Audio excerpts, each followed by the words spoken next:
Hello, welcome to the Glasstire Fall Preview 2018. Woo! Normally our top 5 weekly video is that week's shows that we recommend in Texas, but today, as we do every fall, we are picking these shows we are most excited about for this fall that we are aware of. We are out here with the cicadas and the traffic out by the Menil collection. More on that later. I'm Rainey Knudson. I'm Brandon Zech. And let's just jump into this. Let's do it. Right. These are in no particular order, by the way. They're just shows we're excited about. And the first on our list is Making Africa, a Continent of Contemporary Design. This is at the Blanton Museum in Austin. It's opening in October. This is a massive show, originally organized by the Vitra Design Museum and Guggenheim Bilbao. It's been traveling the world since 2015.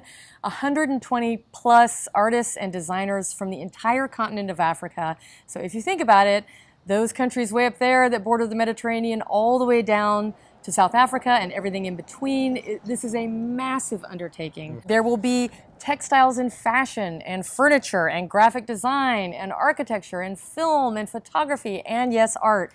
And what the real point of this exhibition is, I think, is to reconcile or move beyond, more accurately, this sort of traditional westernized colonial notion of, the so-called dark continent with the reality of the Africa boom and the emerging middle class and the enormous wealth that's being generated in Africa today and all that comes with it. So they make a point of talking about in the press materials the fact that there are 650 million cell phones in Africa, far dwarfing the number in the United States or in Europe. And these phones have been a portal in both directions from Africa to the rest of the world. So this is going to be an energetic, exciting, big show. I can't wait to see it. Our next show is at the Dallas Museum of Art, and it's called The Cult of Machine, Precisionism in American Art. So precisionist art, you've probably seen it. If you don't know you've seen it, if you've ever walked through a museum. I particularly think of the Amon Carter Museum in Fort Worth. They have a lot of precisionist paintings. Precisionism, 1910s to the beginning of World War II, it focuses on industrialism and new technology, or new technology to then, and machinery and kind of the idealized aspect of a technological life.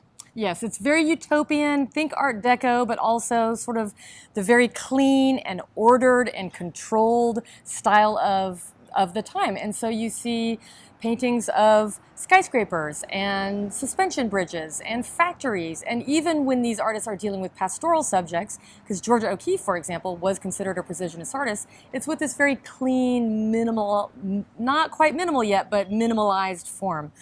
This is a particularly American movement. It was not a formal group of artists. It's just a name that gets applied to a lot of artists working at that time.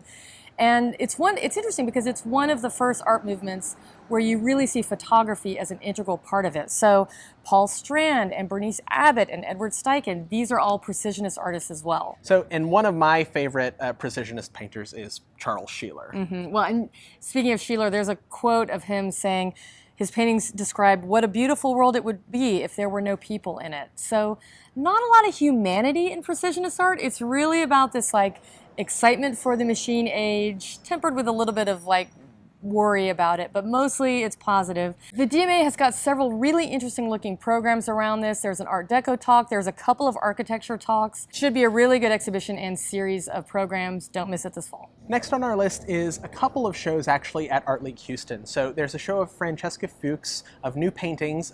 Fuchs was recently awarded the Texas Artist of the Year by Art League. And then there's a show of works, kind of a retrospective works by George Smith, who was recently awarded the Lifetime Achievement Award by Art League.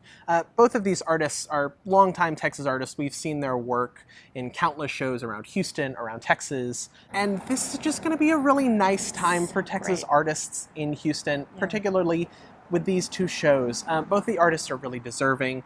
Francesca Fuchs' paintings are quiet and ephemeral a little bit and have just really subtle qualities to them. A little bit of wryness and darkness to Francesca as well. Yeah, and George Smith's work is a little more, it has lots of content to it, but it's a little more modernist. Mm-hmm. His paintings, his sculptures, which we're more familiar with the sculptures. I was really excited to see the paintings that they're going to be exhibiting in this because I'm less familiar with that body of work, and he's been around forever. He is an icon in Houston. I can't wait to see this. He's a co-founder of Project Row Houses.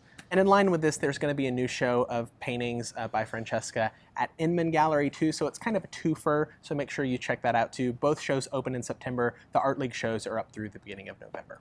Our next pick is at the McNay in San Antonio, and it's Pop America 1965 to 1975. So, when we think of pop art being, as we're educated in the Western art historical canon, we're used to Andy Warhol and Lichtenstein and, all of those white dudes. That made stuff about Coca-Cola and comic books.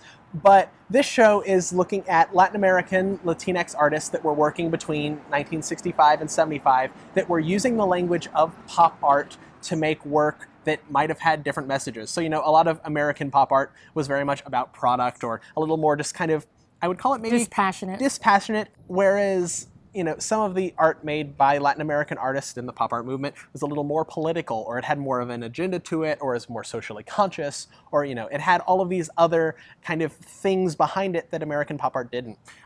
So this show is really dedicated to expanding our notion of what pop art is. We have to mention there's going to be also some paintings by Mel Casas on view, contemporary with this show. It's not part of the show, but, he's a longtime Texas artist that is going to get some love, and that's great.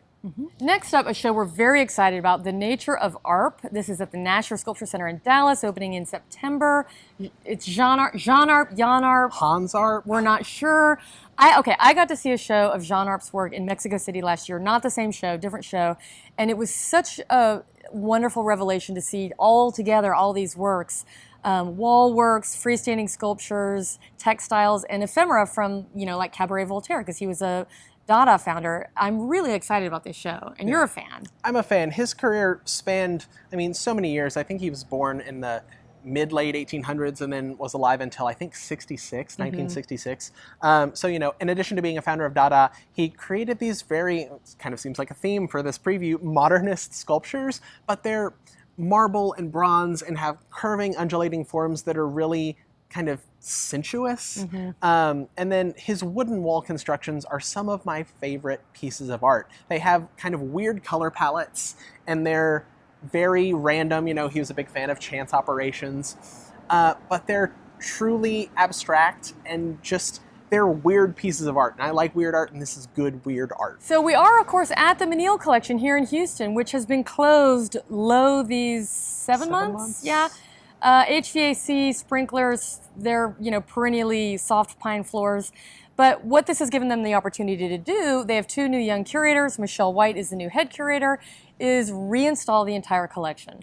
All of us, particularly in Houston, have such a sense of ownership and love for this collection. We love the eclectic, fearless, interesting, wide-ranging nature of this collection. So seeing a reinstallation, like, for example, of the really old Attic and Babylonian pieces that might have been like that for the past 30 years and never had they touches haven't on them. Moved a whole lot, so it's going to be really interesting to see what they do. Word on the street was that there was a lot of internal debate about repainting the Surrealist galleries because they've been dark gray since Walter Hopps, the original founding curator, picked out that gray color. It is called Surrealist Gray by the paint company, and we think they've changed the color in the Surrealist galleries. Getting crazy! Scandalous! So I cannot wait. We've seen in the past curators and artists, when they invite artists in, to really dig around this collection, and they have done such wonderful things. It's always a surprise. I can't wait to see what they've done with this collection. Everyone's going to be paying attention to this reopening of Dear Old Menil, which is happening in September? It's September. Yeah. Late September. So I think everyone will be coming out to check it out. So that's it. But is that it? Is there anything else? There might be something else. There is a show in San Angelo at the San Angelo Museum of Fine Arts called Inside Out. Yeah, it's underwear. It's about women's undergarments. Ladies' under things. They're sweet nothings. So the show... Are sweet nothings. The show's separated into multiple periods: the Federalist period, the Victorian, World War II, when women entering the workforce, 50s, 60s. It's not often you can see an exhibition that includes everything from a tough whalebone corset up to a thong. And consider that freedom isn't free, and how far really have we come, baby? And, you know, this might not be an art show per se, but we're fans of the cultural shows that have weird bents to them. Oh, yeah. And especially a show like this that's filled with objects that you're, I guess, not supposed to see. Are they gonna have a pair of cotton Hanes underwear that's been through the washer 40 times? That's a staple. That's a staple. All right, anyway, go out to San Angelo. They're a wonderful museum. That should be fun to see underwear. We love underwear. We love cultural shows. And that's our fall preview. The weather will break eventually. There's going to be way more to see. We will be back every week this fall with our weekly picks. But in the meantime, stay cool. Enjoy your Labor Day. Go see some art. Go see some art.